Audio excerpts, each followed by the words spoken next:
Yeah, yeah, sa pag-ibig na ito, si Jesus ang sentro.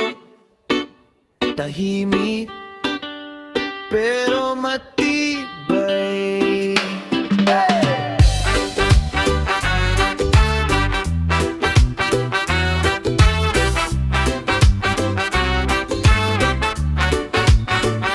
Sa bawat umaga, may bagong biyaya. Sa piling ng Diyos, payapa ang pagsasama. Hindi perpekto, pero may tiwala. Pag-ibig na hinubog ng kanyang salita. Kapag may luha, siya ang sandalan. Kapag may saya, siya ang pasalamatan. Magkahawak kamay sa panalangin. Sa bawat hakbang, Diyos ang kapiling. Mag-asawang may panginig, Jesus, pag-ibig na banal, araw-araw inuusisa ng Diyos.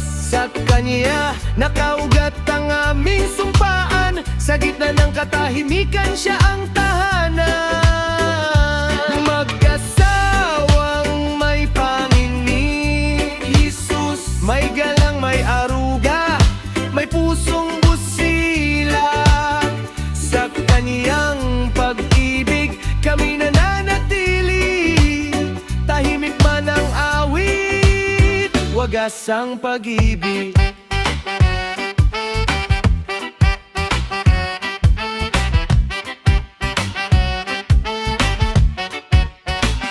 Sa bawat hindi pagkakaunawaan, pagpapakumbaba ang unang daan. Pakikinig, hindi pagmamataas, pagmamahal na marunong magpatawad. Ang tahanan ay altar ng panalangin, kung saan si Kristo ang laging purihin. Sa simpleng buhay, siya ang ligaya. Sa bawat sandali, presensya niya'y dama.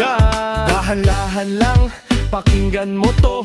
Efeso 5, pag-ibig ang puso. Asawa, magmahal gaya ni Kristo. Handang magbigay, handang magsakripisyo. Asawa'y gumagalang, hindi pinipilit. Pag-ibig ang ugat, kusa ang pagsunod. Dalawa'y iisa sa mata ng Diyos. Pinabuklod ng tipan, hindi lang ng puso, hindi lang salita, kundi buong buhay. Pag-ibig na banal, araw-araw hinuhubog niya. Si Kristo ang ulo, ang sentro ng lahat.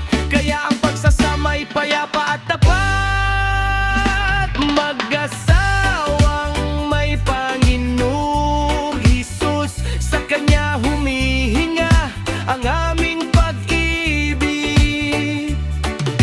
Tahimik ang mundo, maingay ang biyaya, dahil si Jesus ang aming lakas.